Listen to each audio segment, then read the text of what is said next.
अस्सलामुअलैकुम। Welcome to miss kitchen. उम्मीद है आप सब ठीक होंगे। तो आज की जो रेसिपी लेकर आई हूँ उसका नाम है बोंग। जी हाँ, बोंग ये बीफ है। ये मैंने 2 किलो लिया है। तो इसके मैंने इस तरह से ये बड़े बड़े पीस करवा लिए हैं। ये बीफ के रान का गोश्त है। ये इसके पीसेस बड़े बड़े होते हैं। बोंग जो बनाते हैं हम, तो इसके पीसेस इस तरह से बड़े बड़े होते हैं। देखिए सर, मैंने बड़े बड़े पीस करवा लिए हैं। तो आप देख रहे होंगे इसके साथ ये फ़ैट भी है, तो ये भी इसके साथ ही रहता है। तो इससे बहुत ही अच्छा सा टेस्ट आता है। तो मैंने यहाँ पे ये हड्डी भी ली है। इसमें हड्डियाँ भी होती हैं इस तरह से। यहाँ पे छोटी हड्डियाँ मिली हैं क्योंकि मैं यूके में हूँ। तो या अगर आप पाकिस्तान में बनाएंगे तो वहाँ पे ये हड्डियाँ, बड़ी बड़ी हड्डियाँ मिल जाती हैं इसके साथ, जिसके अंदर वो नली वाली हड्डी होती है जिसे हम बोन मैरो भी कहते हैं, वो मिल जाएगी। लेकिन यहाँ से मुझे नहीं मिली, तो इसी तरह से मैंने ले ली है क्योंकि ये पाकिस्तान की, लाहौर की स्पेशल डिश है बोंग। तो लोग इसे वहाँ पर नाश्ते में खाने के लिए आते हैं और लाइनों में लग कर इसको नाश्ता करते हैं। बहुत लंबी लाइन लगी होती है इसके लेने के लिए शॉप्स पर। तो चले हैं, इसको बनाने की तैयारी करते हैं। तो यहाँ पे मैंने एक पतीली ले ली है। इसमें डालेंगे कुकिंग ऑयल। कुकिंग ऑयल इसमें ज़्यादा डलता है। ठीक है, मैं 1-1.5 कप के करीब डालेंगे इसके अंदर। गैस की फ्लेम ऑन कर दूंगी।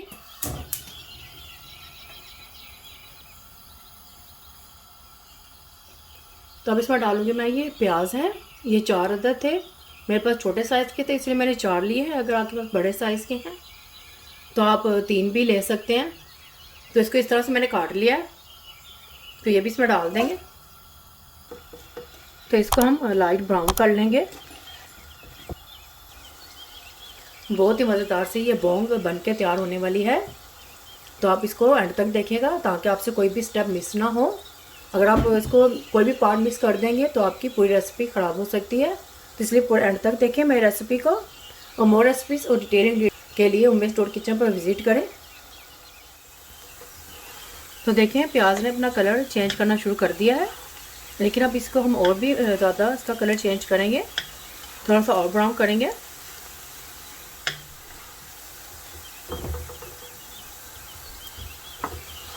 तो देखिए प्याज ब्राउन हो गया है, लाइट ब्राउन। इससे ज़्यादा नहीं करेंगे, अगर ज़्यादा करेंगे तो ये जल जाएगा। तो इतना ही करेंगे। इसके साथ ही हम इसमें डाल देंगे ये लहसुन अदरक है। इसको इस तरह से मैंने क्रश कर लिया है। ये तकरीबन 3 टेबलस्पून के करीब होगा। ये भी इसमें डाल देंगे। तो इसको भी इसके साथ ही हम हल्का सा फ्राई कर लेंगे ताकि इसकी भी अच्छी सी खुशबू आए।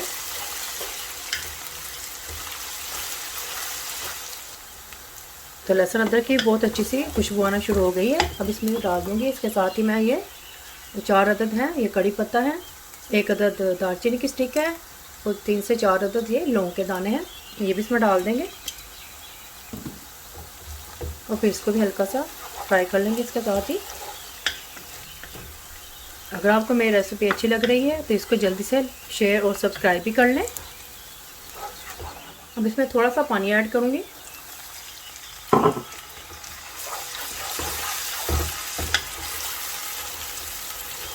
तो अब इसमें मैं स्पाइसेस का ऐड करूँगी। इसमें कोई स्पेशल स्पाइस ऐड नहीं होता है, वही बेसिक स्पाइसेस हैं।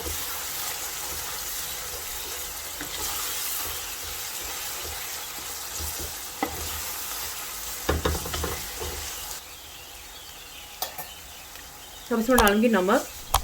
नमक हम इसमें ज़रूर डालेंगे। अब इसमें डालूंगी सूरज मिर्च का पाउडर, 1 टेबलस्पून भर के डालेंगे। मिक्स कर लेंगे अच्छी तरह से। थोड़ा सा मैं पानी का और ऐड करूँगी ताकि मसाला नीचे लगे नहीं।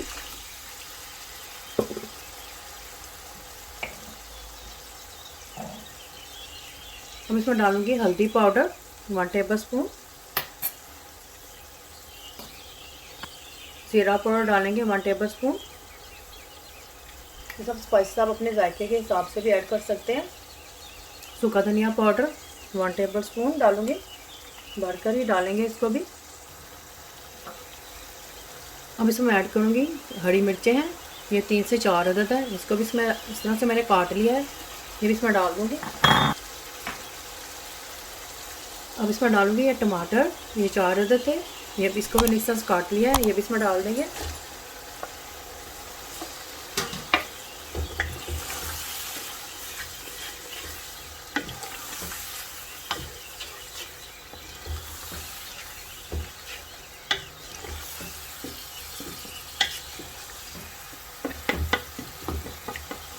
इसमें हम टमाटरों को भी अच्छी तरह से गला लेंगे इसके अंदर ही।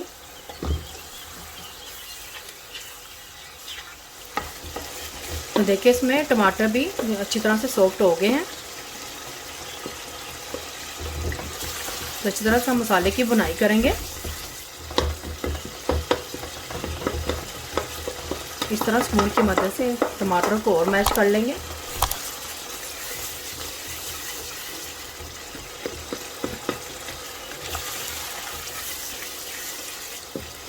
बहुत ही अच्छी सी खुशबू आ रही है मसालों की। अच्छी तरह से हमने तमाम मसालों को मिक्स करना है। ये टमाटर और प्याज वगैरह अच्छी तरह से मिक्स हो जाएं, यकजान हो जाएं। अब इसमें डालूंगी मैं अजवाइन पाउडर, 1 टेबलस्पून भरकर डालेंगे। अजवाइन डालने से भी इसमें बहुत अच्छी सी खुशबू और अच्छा सा टेस्ट आता है। तो देखिए इसमें टमाटर और प्याज अच्छी तरह से सब चीज़ें मिक्स हो गई हैं।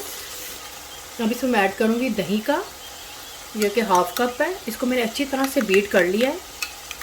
खाने में जब भी हम दही को ऐड करें तो अच्छी तरह से इसको बीट कर लें, ताकि उसके कोई भी लम्स ना रहें डालने के बाद। अगर आप इसको बीट के बगैर ही डाल देंगे तो उसके लम्स रह जाएंगे और वो फिर ख़त्म नहीं होंगे।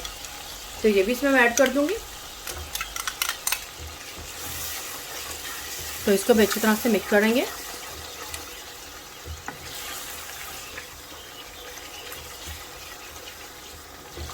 गैस की फ्लेम मैंने हाई ही रखी हुई है। तो देखें ये मसाले की बनाई हो चुकी है। इसमें तमाम मसाले आपस में अच्छी तरह से मिक्स हो चुके हैं और दही भी अच्छी तरह से मिक्स हो चुकी है। तो इसमें ऐड करूँगी गोश्त।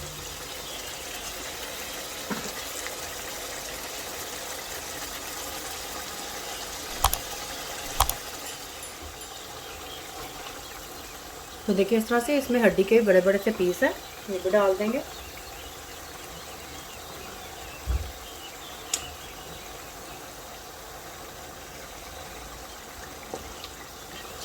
हम इसको मिक्स करेंगे।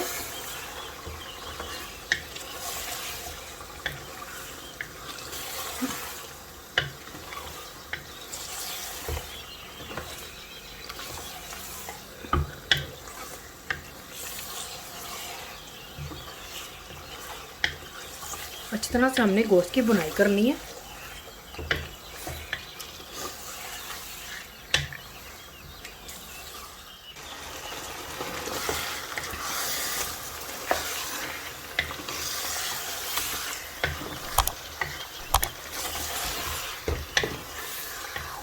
तो देखिए गोश्त की बुनाई हो रही है। अच्छी तरह से हमने इसकी बुनाई करनी है ताकि इसकी जो स्मेल है गोश्त की वो निकल जाए।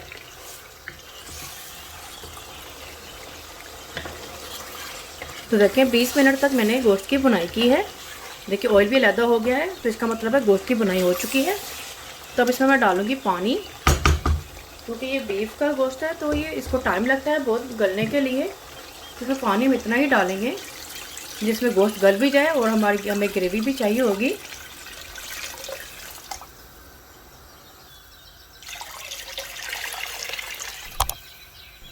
तो इसमें मैंने अभी तक 2 लीटर पानी का ऐड किया है, लेकिन अब इसमें थोड़ा सा पानी और ऐड करूँगी।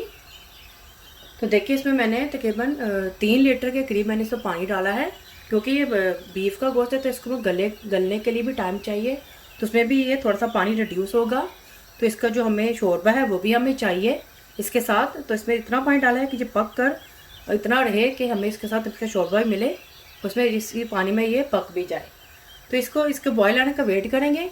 तो इसी बॉयल आएगा तो इसको कवर करके मैं इसे तकरीबन 3 से 4 घंटे के लिए पकने के लिए छोड़ दूँगी। तो पहले इसके बॉयल आने का वेट करते हैं। तो देखें पानी में बॉयल आ गया है। इस गोश्त को हम प्रेशर कुकर में भी गला सकते थे, लेकिन नहीं, ये बोंग है, इसको हम बिल्कुल लो फ्लेम पर रख के जितना भी पकाएंगे उसका उतना ही अच्छा टेस्ट आएगा और इसकी ग्रेवी में भी उतना ही अच्छा टेस्ट आएगा। तो बोंग को हमेशा लो फ्लेम पर रख कर ही पकाते हैं। तो ये 3 से 4 घंटे के लिए हम इसको कवर करके पकने के लिए छोड़ देंगे। तो 4 घंटे के बाद देखते हैं कि इसकी क्या कंडीशन है, तो फिर हिसाब से इसको दोबारा पका लेंगे। अगर ये गल चुका होगा तो ये रेडी होगा। तो इसको कवर करके इस तरह से कवर करके इसको लो फ्लेम कर देंगे, मीडियम लो फ्लेम पर रख के इसको पका लेंगे।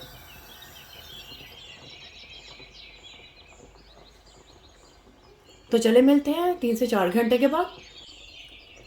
बोंग को पकते हुए 4 घंटे हो गए हैं। इसको मैंने 4 घंटे तक दम देख के पकाया था लो फ्लेम पर रख कर। तो मैंने इसको अब खोला है 4 घंटे के बाद। तो इसके अंदर गोश्त बिल्कुल अच्छी तरह से गल चुका है। देखिए बिल्कुल टेंडर हो चुका है गोश्त इसके अंदर। तो 4 घंटे में ही ये बोंग तैयार हो गई है। तब इसमें मैं डालूँगी गरम मसाला एंड पर 1 टेबलस्पून भर के डाल देंगे। तो ये बोंग बिल्कुल रेडी हो चुकी है। तो गैस की फ्लेम मैं बंद कर दूँगी। हम थोड़ा सा ढक के रख देंगे ताकि गरम मसाले की स्मेल इसमें आ जाए। तो गैस की फ्लेम मैंने बंद कर दिया। तो अब इसको मैं सर्व करूँगी। बोंग बिल्कुल रेडी है। तो चलिए इसको मैं अब सर्व करती हूँ। तो देखें बीफ बोंग तैयार है। मैंने इसे धनिया, हरी मिर्चें और झूले में कटी हुई अदरक के साथ सर्व किया है।